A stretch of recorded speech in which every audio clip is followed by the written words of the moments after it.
Hello and welcome to episode 52 of the SomerKnits podcast.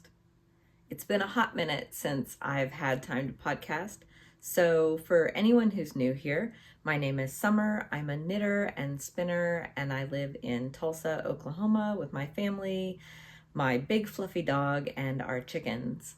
I love to talk about my knitting, and I started podcasting during the pandemic because I was feeling the lack of community surrounding my preferred craft, and my family, though both of my kids have learned to knit, doesn't quite share my enthusiasm, so I needed people to share that with. So this podcast is primarily my way of reaching out to the knitting universe and hoping to form a community. I have a Discord server.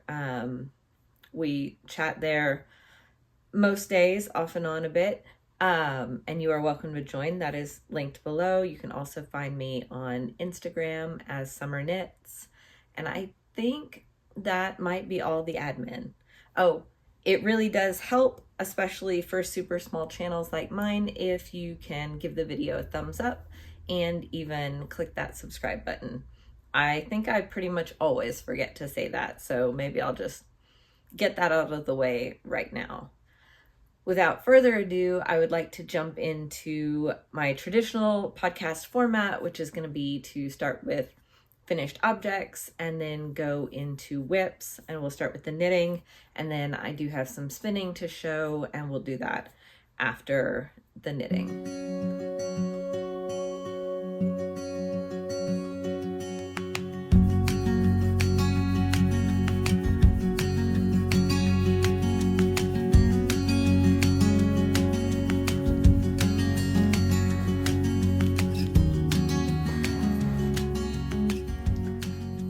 Today is Wednesday, April, I don't even know, 23rd, 24th, whatever. The last podcast I was able to film was on March 6th. So it's been a bit between then and now, and I have a few finished objects. A few of which I no longer even have in my possession, but I did take pictures, and you probably didn't even get to see them as works in progress. But let's start with what I'm wearing, because I'm pretty sure I showed that as a whip. Just started in my last podcast episode, and that is the Building Blocks Cardi by Aimee Sher. It is the cardigan version of the Building Blocks drop pattern, and that is a drop shoulder. The Building Blocks drop is a drop shoulder pullover. The cardigan obviously is a cardigan. It's a V-neck, and there are options in the pattern for short sleeve and long sleeve.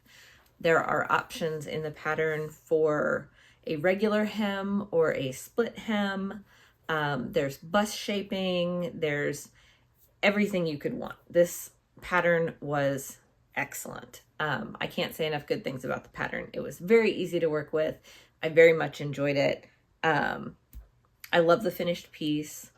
So, and it went very quickly. If I had not had to put it on hold and work on something else for my daughter, it would have flown off the needles in less than a month, which is pretty quick for a garment for me. I have 2 kids and they're very active, so I don't always whip out garments as quick as some other makers, but I don't think that that's a problem. I don't think speed is the main focus, so much as having finished pieces that we love and enjoying the process. So I knit this out of Nutiden held double. I can't remember the pronunciation, but the colorway is like Sporga or Sporja. I'll put it on the screen, but I don't remember how to pronounce it, and I'm sorry. It is a springy green. It's not as spring green as what I would normally wear, and originally I had intentions of holding it with a mohair that would brighten or lighten it, but I decided that I wanted to just do the cardigan with the 2 strands of mohair like it calls for, or 2 strands of Nutiden like it calls for. And it's worked pretty well in my wardrobe so far. It doesn't go with all the colors I wear, but it goes with enough. I love having a short sleeve cardigan in my wardrobe because it is definitely already hot in the afternoons here, but still cool in the mornings. And this has been a great transitional piece. It is so comfortable. The fit is perfect. I opted for the split hem, and I love the way that Aimee Sher has made the split hem not just meet, but overlap so that it hangs really nicely on the body. And I will try to remember to insert some B-roll or at least photos that are full length. The one issue I've had so far has nothing to do with the pattern and everything to do with the buttons. So you might see a problem here. I am missing a button, and that just happened this morning. The buttons are glass, and I got them after I got the Nutiden, thinking it would be a really cool tone-on-tone, the light green buttons with the medium green Nutiden.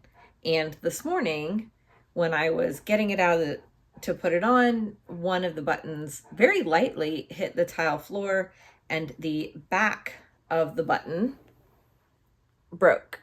And since these buttons are just sewn through the post on the back, it came right off. I do have an extra button, and I will get that put on later, but I was going to go ahead and talk about it. Our whole downstairs is tile, and I am fairly clumsy with things, so I'm not sure how long these buttons are going to make it on this particular cardigan. I am considering what I could do to make this button still useful, because the button itself is still whole. It is just the post on the back. And I'm kind of wondering if I could use like a super glue or something, and see, I dropped it again. Shave off the rest of the post that's still there somehow.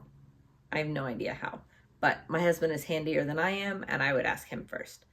And be able to glue basically a new post down the same way you would glue an earring back to the back of a decorative piece. Now, will that hold up super well over time? I have no idea. But we've already seen that this isn't going to hold up super well over time. And I wouldn't just automatically do it to all of them, just kind of as they break. I kept the other little piece, but I don't know that it would be very strong to just glue that other little piece there, because then there would be a crack still running through the post itself. I would think having a solid piece that has the hole through it for sewing it on and gluing a nice big flat piece to the back of the button would be more effective. If anybody has experience with this, absolutely go ahead and tell me. Because I think they're very pretty buttons. Like I said, I have one extra, so I will go ahead and get that sewn on later. I thought Aimee's directions for how to pick up the button band, the way she broke it down into small segments and didn't just say like, pick up 300 stitches across from point A to point B, but actually broke it down into sections. This many in this section, this many in this section, and the different pickup rates for each section was so helpful. It made the task of picking up for the button band much less daunting. And I do have a habit of putting off doing the button bands just because the picking up can be a bit much. Overall, I am super happy with the building blocks cardigan. I would absolutely make it again. I've been considering whether I want to use any of the rest of my Nutiden stash to make another one. There are still a few things that I'm hoping to make with the different colors that I have. I've kind of outlined them in my head, and I realize that since it is already getting hot here, some of those things may be put off until next year. And so that could change at any time. Nothing's set in stone, but I'm very happy with this. In fact, I'd totally make a non-Nutiden version at some point once I get through all those other things that I'm dying to make. So that's going to be finished object number 1, even though this is not the order in which I finished them. What I put it on hold to make was a hand-spun bolero style cardigan for my daughter.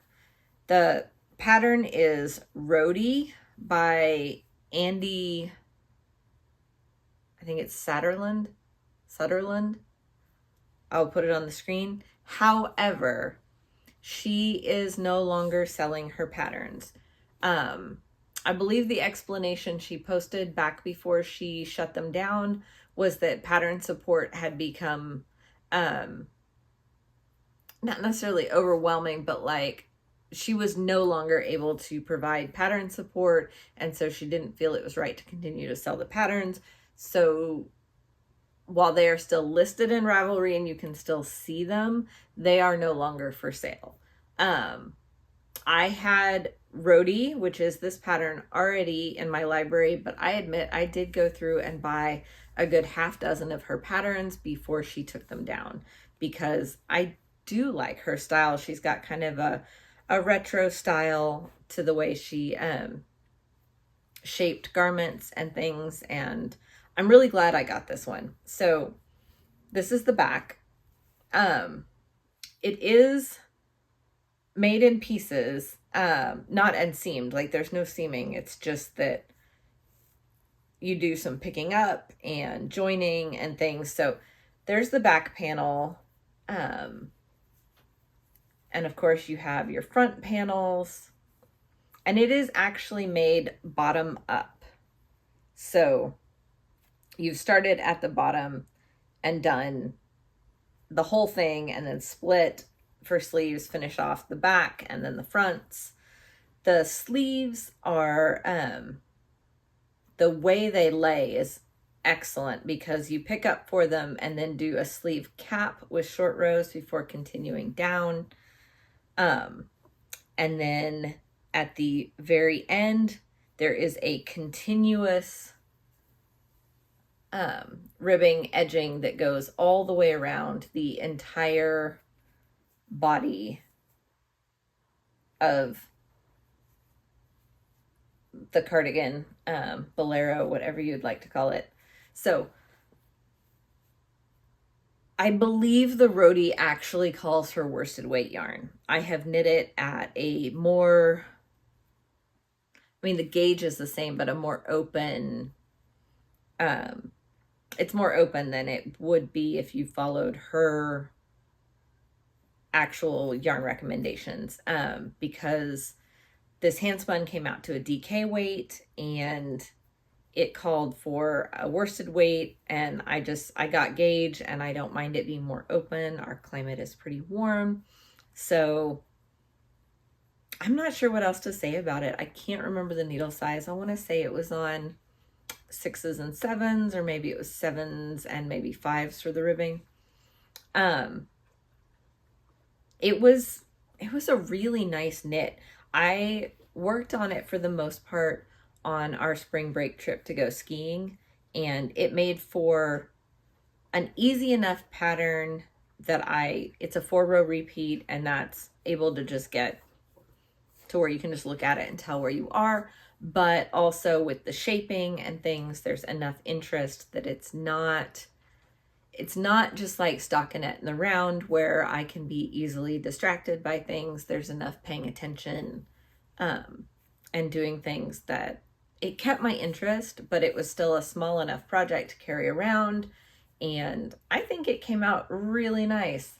For those who may not have been here before, I did a combo spin. I did 2 different bats. One was a very bluey turquoise aqua bat from Butterfly Girl Designs called Elsa, and the other one was a very white cream, kind of a softer blue and a slightly more desaturated aqua. So I spun those up individually and then plied them together for this DK 2-ply. And it came out beautiful, and I have so much more left over than I thought I would. I had estimated my yardage at about 375 to 380 yards, but I think the pattern definitely estimates high on the yardage. So I did not end up using all of my handspun, which is excellent because I am currently spinning for the traveler shawl, and I want it to be just a variety of colors, and I can't even remember what gauge the traveler shawl is supposed to be, and I'm not really going to worry about it. But I'm trying to decide if I'm going to spin up a whole bunch of 2-plies or 3-plies to try and get at least a semi-consistent gauge across my handspuns with which to do that. So I'm putting all of my leftover handspuns aside and hoping to spin up a bunch of the fiber that I have and kind of line everything up and pick colors that go well together, and or make them fade across into things by putting things that go well together near each other. So I don't know, we'll see, but I would like to do more handspun projects. So that is the handspun roadie for my daughter. I will insert, if I have not already, there will be some pictures. She wore it for Easter, and if you saw the last episode, my son did wear his purple handspun vest for Easter also. So it was a very handspun Easter at our house, which was really exciting that both my kids were excited and happy to wear their handspun, hand knit items for that holiday. And I'm really proud of myself because I bought those 2 bats last year at Fiber Christmas in July, and there's so much spinning fiber at Fiber Christmas. Every year it gets me excited to spin again, just like every year. And a lot of times by the time Fiber Christmas rolls around again the next year, I still have most of that spinning fiber sitting there waiting to be spun. And this year, the only spinning fiber I bought is what I let my children pick out. And I have already spun up both of them, plied them with other things, and knit things out of them. So that feels like a big accomplishment because that's kind of like multiple finished objects. I finished the singles, and then I finished the plying, so I had finished handspun yarn, and then I finished the knitting, so then I had another. So it's like, even though it started with the bats, it's had that like dopamine injection of multiple finished objects along the way, and the fact that I got it done and I still have months until the next Fiber Christmas in July feels pretty good. I have brought other spinning fiber into my stash, but just as far as using what I bought at the festival before I go back to the festival again, seems like a good thing.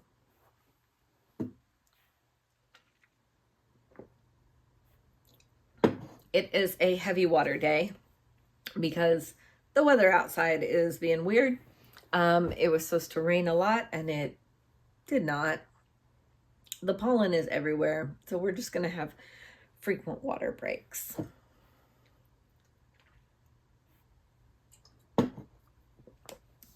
So I had 2 other finished objects since the last podcast. I do not have possession of either one of them anymore. I had actually wanted to film last week and it didn't work out. I ended up with a sick kiddo and it just wasn't in the cards. And the reason I'd been hoping to film last week is that both items left my possession over the weekend. One of them was a blanket buddy for my friend's baby shower, and I will put in pictures. I made it out of Lion brand natural organic cotton, I think is what it's called, in kind of a purple blue tone. It's super soft. It knits up really quickly. I love making these blanket buddies for baby showers because even though baby clothes are super cute to knit, babies grow so fast. So for babies that I won't necessarily be continuing to knit for, I kind of like to give some of these gifts that'll last a bit longer because they can play with that blanket buddy for years. So that one went to my friend's baby shower. And then speaking of baby clothes, one of my cousin's children is going to turn 1 this week. And so I had to send it off already, but I made a dress, the same dress that I made for another cousin's new baby. I made in pink in the 18-month size for the one that's turning 1. Because I'm a loose knitter and I did not gauge swatch because it's baby clothes, I probably could have knit the 12 months and it would have been fine. But the 18-month came out pretty nice. It looks pretty good. And I think having the ability for it to fit longer is good, is probably better. I'm a little concerned about the width of the neck opening. So if it is too wide or not staying on the shoulders properly, when I visit them, I'm going to take some sewing elastic and just do the edges that connect the front and back, just to give them a little bit of hold so that they stay up on the shoulders a little bit better. But I wanted to see how it fit on its own first, and I'm excited for her to get to open that. It's not till Friday. I think Friday is the actual birthday. But that one has gone off to the birthday girl all wrapped up, and I hope that the mama likes it because, I mean, baby's turning 1 and she's just gonna like probably throw it off to the side. You know how babies are. So that is all the finished objects. I know it doesn't sound like a lot for things for as many weeks as it's been, but that baby dress was knit out of a chick that knits sport, and it felt like the skirt of it, 'cause a big full skirt, took forever. Like, it just felt like I knit and knit and knit and knit, and it just wasn't growing. So I had to put progress keepers in so that I could see the growth, because man, that felt like forever. The top goes by really quickly. The top of that Fable dress, super easy, but the skirt portion just feels like a million stitches. I'm trying to remember what needle size it's on. I want to say it's on 6s, but I may be wrong. It may be 4s or 5s. Maybe it's a 4.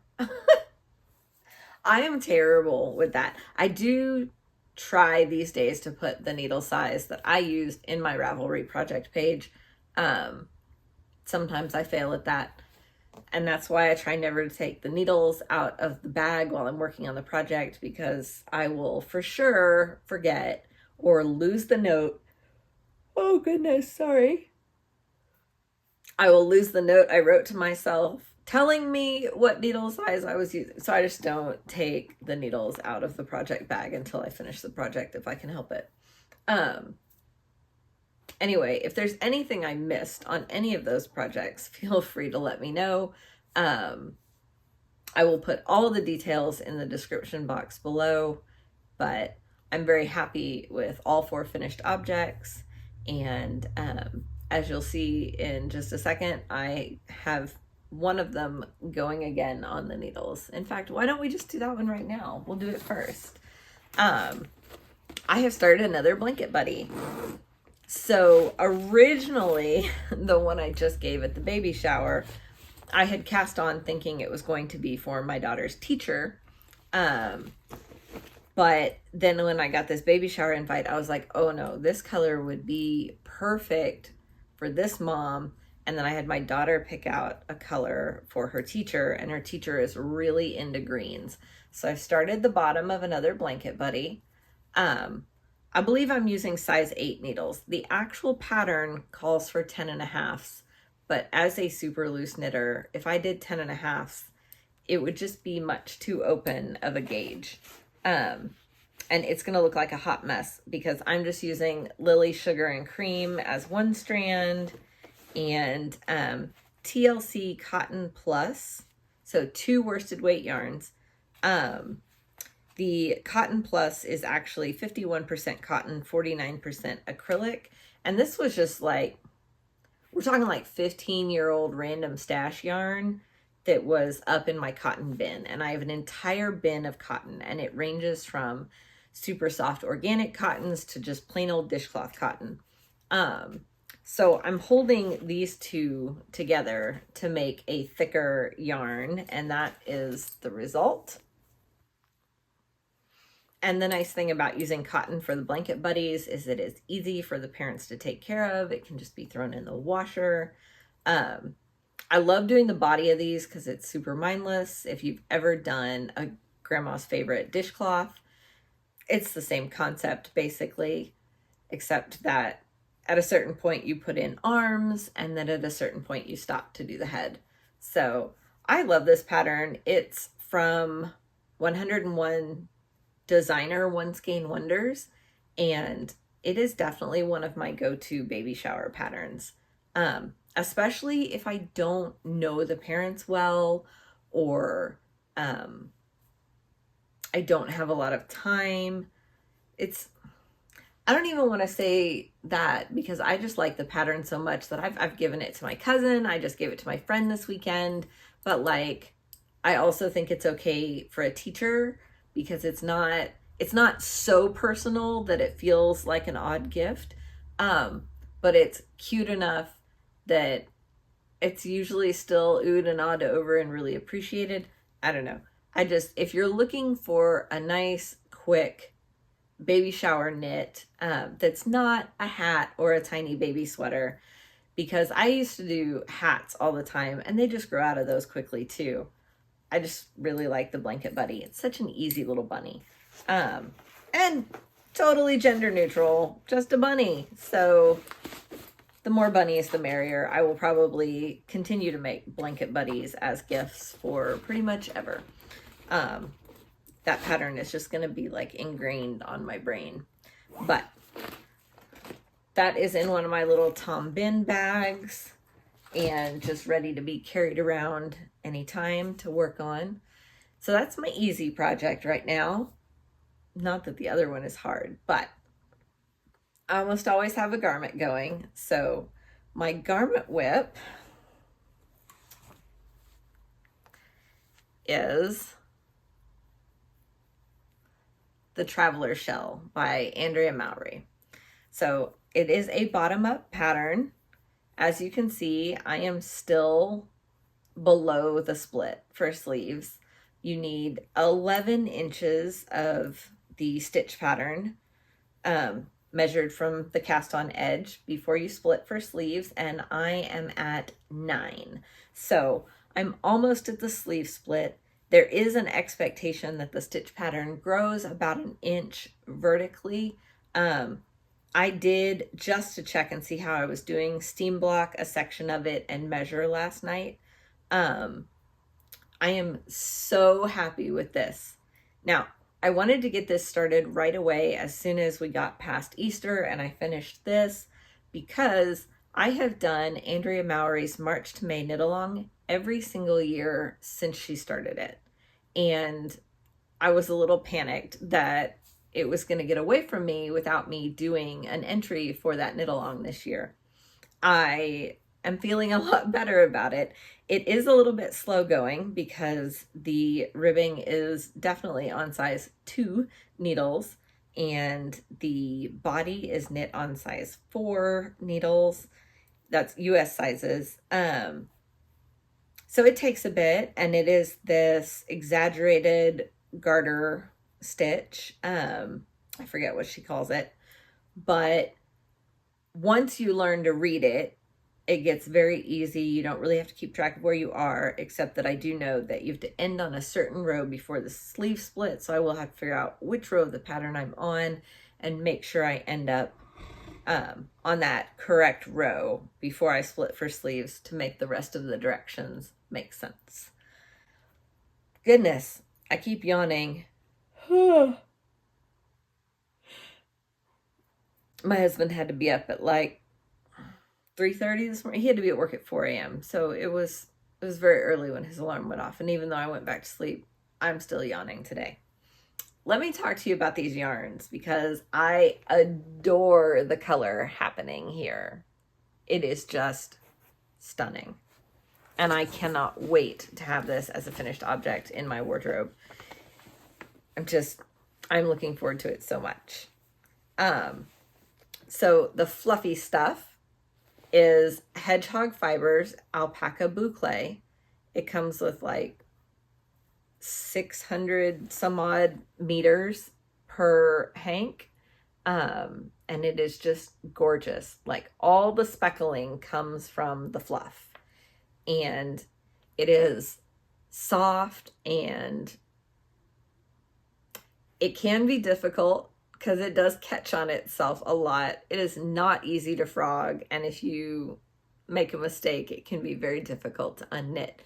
But it is gorgeous and so fluffy, has such a lovely halo.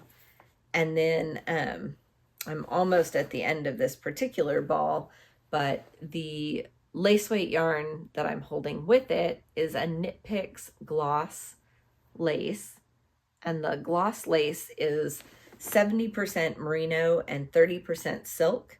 So this pattern is written for 2 lace weight yarns held together, and the actual yarns that are called for are, let me tell you real quick if I can find it. There we go. The suggested yarns are La Bien-Aimée Helix, which is 75% Falkland Merino and 25% Gotland wool. And that's a lace weight yarn. So that's your wool piece. And then La Bien-Aimée Kumo, which is 74% Baby Surrey and 26% mulberry silk. And so that's your fluff. So I wanted to have a wool strand and a fluff strand so that it would mimic what she's done in the pattern. Because I love the look. As soon as I saw the pictures, I knew that this would be a great one for my wardrobe. I am making the size 3. Her numbering system starts at 0 and goes up. So it'd be the 4th size in the pattern, but it is the size 3. I would have made the size 4, except that I did not get gauge, but I felt like the density of my fabric looked like the density of her fabric. So I didn't really want to go tighter and have a denser fabric. So instead I went down 1 size and went ahead and stuck with the needle size recommended in the pattern because I like the fabric it's making. So what else can I say about that? I've been loving working on it because, like I said, it's just the colors are so stunning. It does feel like a million stitches across. It is a lot of stitches across, and there is a lot of purling. If you hate purling, this pattern is not for you. To get those garter ridges, it is a 10-row repeat, and there is a fair bit of purling. And obviously, if you're purling the entire row. So you do have to pay attention. You do have to be able to read your knitting, figure out how many rows of each you've done. But it's been great. And like I said, I'm only a couple of inches from splitting for sleeves. And I do plan to do the pockets. I love the look of the pockets. I really like Andrea Mowry's patterns, partly because they tend to fit me well, because if you find a designer with your body shape, not even necessarily your same size, but just like your proportions, a lot of times you can find that their patterns either have specific instructions or just already fit you well. And she is short-waisted like I am, so there is not a lot of distance between my hip bone and my bra line, And then there's also not a lot of distance between my upper bust and the top of my shoulder. And those two things being short through the shoulders and then short-waisted mean that some patterns I have to, especially V-neck patterns, adjust because they hit in the wrong spot. Like if it is being designed by a longer torso designer, oftentimes the V-neck can be so long that on me it does not hit in a flattering place. So I really like Andrea Mowry's patterns. I like how they're written. I like the fit, and I am very excited for the Traveler Shell. I can't say enough good things. The Hedgehoge Fibers Alpaca Boucle was a gift from my husband, I think for Valentine's Day. I don't think it was my birthday. I think it was Valentine's Day.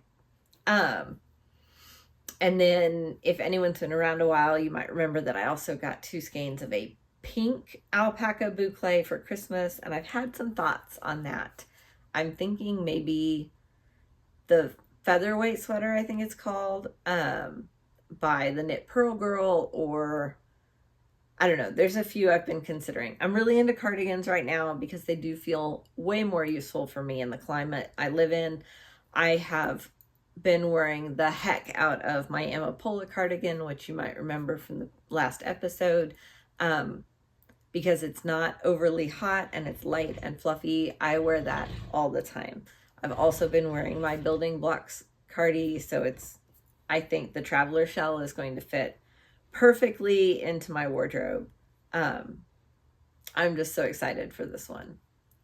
So that is my main whip right now. So it's just this and the Blanket Buddy as far as active whips at the moment. When I finish the Traveler Shell, I have a million things in my mind that I want to cast on, but I want to put another square or 2 on my giant Sweet Shop blanket also, because I would like that to be finished by the end of summer. It's so pretty, and I love doing it. I love working the short rows. I really enjoy it. It's just that when I get into garment mode, I tend to forget about it again. It's not as easy to carry around. It's just not as portable as some of my other projects. So I do want to put that out there that I would like to finish that and have it be a usable thing come fall. Onto the spinning. I don't have any finished yarn to show this time, but I have been working my way through some of the fiber that has been brought in this year. And I joined the Porter Wool Company Fiber Club this year because it was Taylor Swift themed. And while I am not personally a Swiftie, I don't have anything against her. I'm just not, I don't know. I listen to mostly like older stuff, folk music and things. And really, mostly I listen to audiobooks, but I digress. I joined the Taylor Swift Fiber Club because I thought my kids would get a kick out of it. I thought it would be a variety of interesting colorways, and like I said, I want to spin for the Traveler shawl, so I wanted to have a variety of things in stash, and I love combo spins, so I figured I would get these 4-ounce hand-dyed and then find things that I liked to ply them with. So I realized my bobbin management here is terrible, and they're very uneven, but that's because I went into this spin with the intention of plying it with another fiber, and now I am completely torn. This is the Lover colorway, and I kind of like it just on its own the way it is, so I could even them out and then ply it together. Originally, my intention was, this might be noisy, I'm going to try not to be too noisy. Originally, my intention was to ply it with the Pancake and Lulu Hot Pink from the February Fiber Club. My husband got me 3 months of the Pancake and Lulu Fiber Club. It's all crazy in there because I have already started spinning this. So this was a tonal. So I divided the braid vertically 6 times just to make it super manageable for me to just spin from. So I just stripped it vertically 6 times. I don't think it would have mattered really, because the way it's spinning up, it's just totally atonal. And sorry, I'll try and insert a close-up. It's on the bobbin, on the spinning wheel right now, so I don't want to pull it off. But it's so hot pink that I'm just afraid of it overwhelming the Lover colors. But also I know it would look really good with them. I can see it going both ways. I think it would look beautiful with these, but I also think that these would look beautiful on their own. But I realized that I would get much less yardage if I just plied this with itself than if I apply it with something else. So I don't know. I would love to hear your thoughts. The pinks go really well together. The hot pink from the Pancake and Lulu and the pink from the Lover colorway. So I don't know. I would love your thoughts. I don't know. I'm torn. And I don't like or dislike the golds and oranges and taupey colors that happen in here. I just really love the way the pinks and the aquas and the greens came out. So I don't know. That is my current spinning project. I've been keeping my wheel next to my my knitting chair. I just got oil on me from the bottom of one of the bobbins. So I've been keeping Invader. I've been keeping the spinning wheel like right next to my bed, right next to my knitting chair, and I just sit and spin at night while my husband and I watch TV a lot. Sometimes it's really hard to decide if I want to put in time on my traveler shell or I want to spin. And so that's why sometimes I get a lot of spinning mojo and I finish a whole lot. And then other times the spinning goes very slow for me because I'm so drawn to my knitting project. So I don't know. But I did get, since the last time, more of the Taylor Swift Club. Let's see what I can find here. Sorry for all the crinkling. Everything is in Ziploc bags and is being kept in a bin that is next to my chair. But I want to protect it, and it is springtime in Oklahoma, and it's very pesty here. So in order to protect the fiber, everything is bagged up. So this is BFL silk, 80% BFL, 20% Tussa silk. This is the Evermore colorway. I did the BFL silk for the first 3 months of the club, I think. And then I changed it just so I could try a different fiber, and I do not remember what I changed it to. And I think maybe it was a Corriedale, and that will be the next colorway I get will be the new fiber content. So I had BFL silk for Lover, the brown one, whatever the brown one is. I'm not very good at these names. My kids know though. Whichever colorway was all the different shades of gold and brown, and then the Evermore.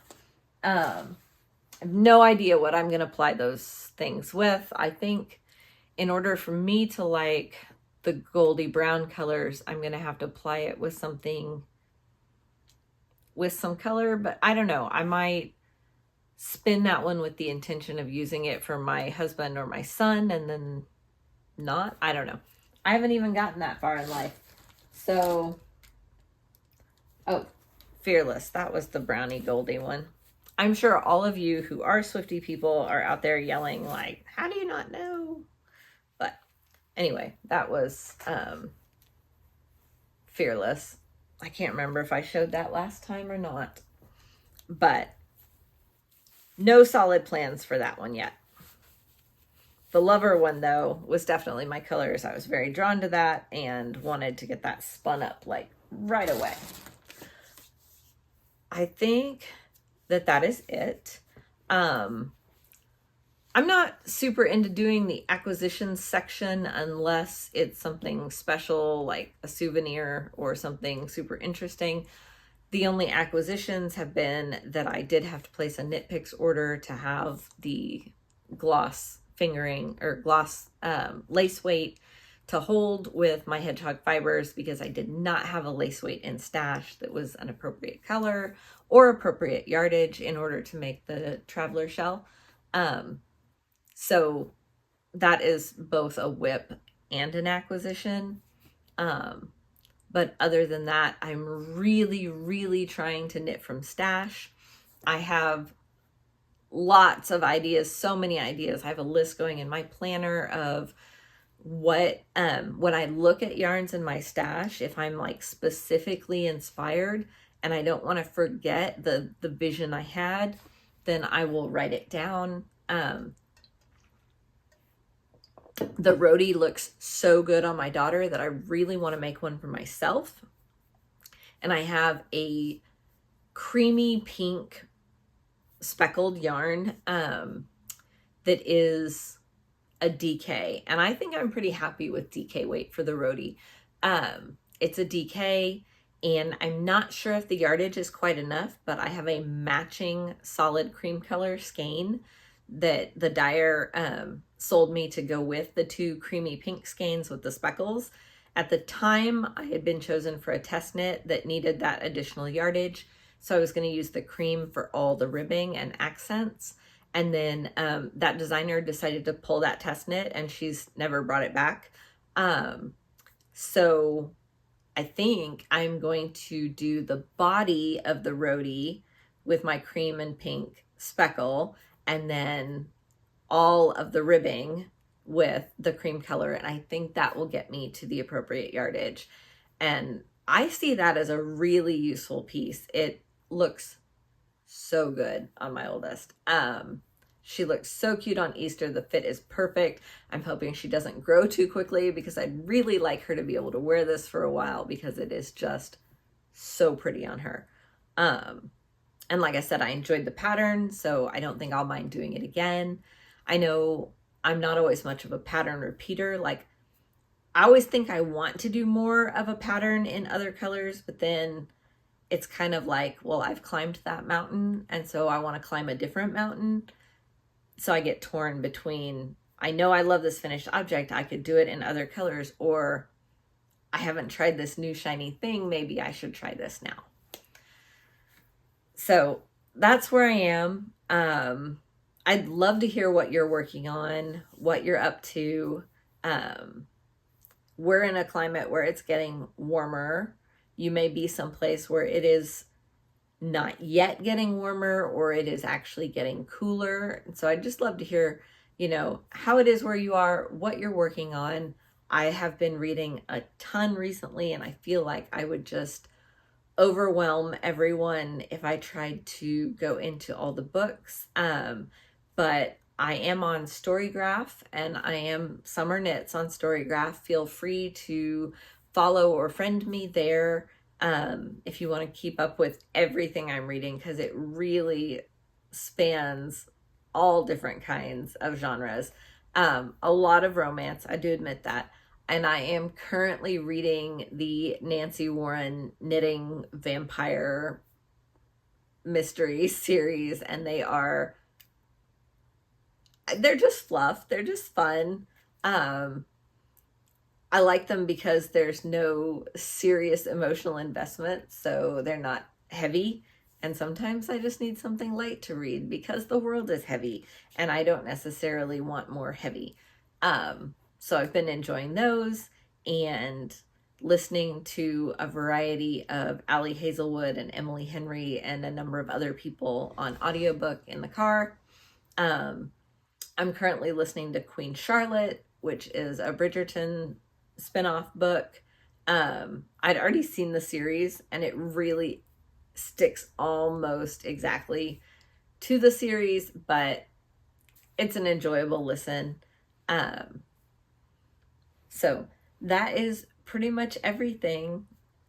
I hope that you are doing well, and I would love to hear from you. Remember to give the video a thumbs up if you enjoyed this, or click that subscribe, and I will see you next time.